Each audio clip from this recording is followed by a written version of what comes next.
I think it started at a lunch with Tarek. We were talking about like how difficult the times are and how kind of the sense of community has been kind of eroded with COVID and everything going around in people's lives, that we've all become so busy. We wanted to try and create a concept for bringing designers together, create a safe space for people to share. And it kind of bloomed from there into Design Therapy Night. And we got Angelos involved as well to kind of help co-facilitate and develop the plan. Yeah, I remember like a little bit before that also, when we start meeting for lunches regularly, and then we wanted to do something together, and then we thought about something, and then it was like an event idea. And this event idea, like I was like, okay, so let's host it in Milton. And then we start working on a concept a little bit about it, and then there was actual hard time happening around us when we were creating the event, that all organizations also are having hard time, and they are having a little bit of sensitivity of hosting the event in their own organization. I remember like the first sticky notes on Figma, just creating a structure, very simple structure, was very nice. And I remember how I bumped into that was had like some similar ideas for events, and then maybe like Tarek, you told me like, hey, I'm planning this with Vitali, and I was like, wait a minute, like, you know, I had a similar idea, and then you had already like sketched it out in your meetings and your plans, and you know, in my head it was just an idea, so I was sort of like, you know, happy to jump on board and let's say not be the one who's gonna think about everything and so on, and just be part of it. And I was also, you know, very happy with the result as well. Yeah, it's really beautiful how it all came together. I think like from the get-go we knew that we didn't want to create an event that would be us talking and kind of setting the pace, but rather more creating an environment where people could direct themselves and talk and connect with their peers. So instead of trying to control the situation, rather just create the environment for it. And I think that our format of kind of first talking about our past and the struggles that we went through in our introductions, I think really helped set this kind of vulnerability that allowed other people then to talk and share what kind of things they were struggling with. And ultimately it felt like once the people got going, then it was just to stay out of their ways, like allow them to keep talking and venting with one another. I think this one of the things that helped this event to become a success is exactly this format of like not having any sort of like formal lecture or kind of like, you know, something that will sort of like for lack of better words, in the classroom mode, so to speak, but more of, hey, we're here, we're all together, we're just gonna feel, but we're also gonna create a safe space where we can open up about things that bother us, and hopefully also kind of like, you know, find some either solace in, hey, I'm not alone, there's actually people like me, you know, having exactly the same problems or similar problems, to also just, you know, find solution as well, like, hey, maybe you should try this, or maybe you should contact this person if you're looking for a job, for example, and so on.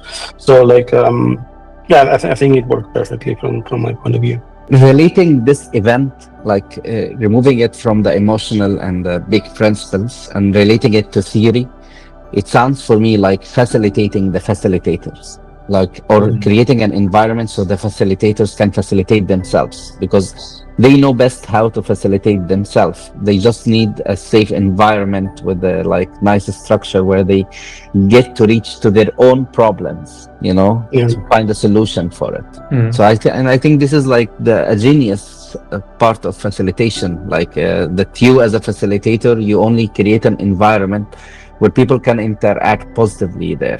Or the hackathon ideas is built on this, jamming ideas is built on this, but there is always one big purpose, you know.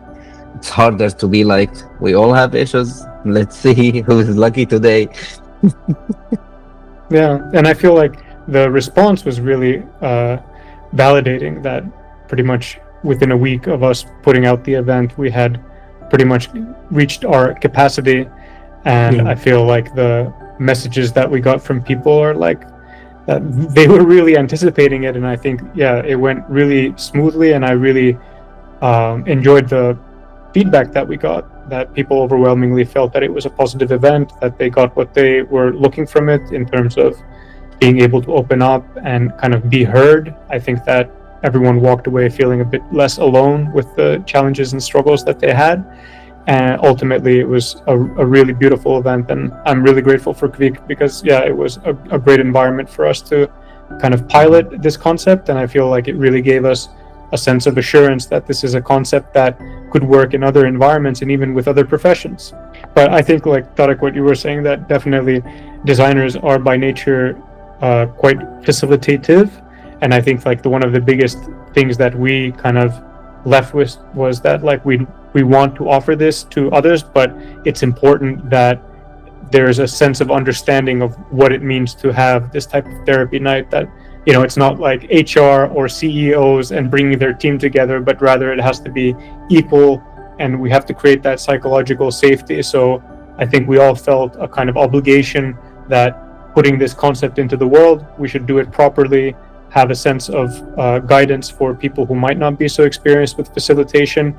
And that was the reason why we put together this design therapy night handbook to help people facilitate these events, whether that's in person or virtually, but kind of have a resource that people could refer to, even if they're not so experienced in bringing people to this type of an event, and kind of have a more secure footing from where to start. I believe that, it's really important to also something that I guess Tarek opened up, which is like to facilitate something for the facilitators, or like to design for the designers in a way, because like, designers being the people who are most often caring or trying to understand about other people and the context of how other people are working and so on. As soon as it comes to us as kind of like, what about myself? What about my portfolio, for example? How do I design that? Then we are completely stopped in our tracks and kind of like, we start perhaps like overthinking, exactly perhaps because we have this need to sort of like put this like create this understanding and stuff like that. And when we ask ourselves kind of like, what do I need, then it's very hard to finally answer those questions, internalize them and ask them to yourselves. That's why it's important to create a space for people to actually do it in a community manner to get the word out, to other people, and also kind of like, to sort of spar. I was just like emphasizing on the conversation from Angelos, saying that there is a lot to discuss internally in like between our community, and we need validation ourselves as individuals, and we also need like this sense of community of strong professionals around you. Just the sense of it is very empowering and makes you go places. And I think this is our main purpose, especially after finding a lot of people inside during the night, connect together and find similarities in a lot of differences. People that they are first time to meet, and they found like solutions for their idea, and just the feeling, the generated feeling there was a very strong feeling. And you see how like we're still motivated just from the feeling of this day. Like I think we didn't have this in our hearts that we're gonna make something that is it's gonna be amazing. We just want put good intentions there. We want to create something different and something good, and boom, it did its own magic when people meet up as usual, And so now we have this handbook, 50 plus pages, to help people guide and create their own version of it. Exactly. Help create some community. So go and grab a copy, let us know what you think, and let's keep the therapy night vibe alive.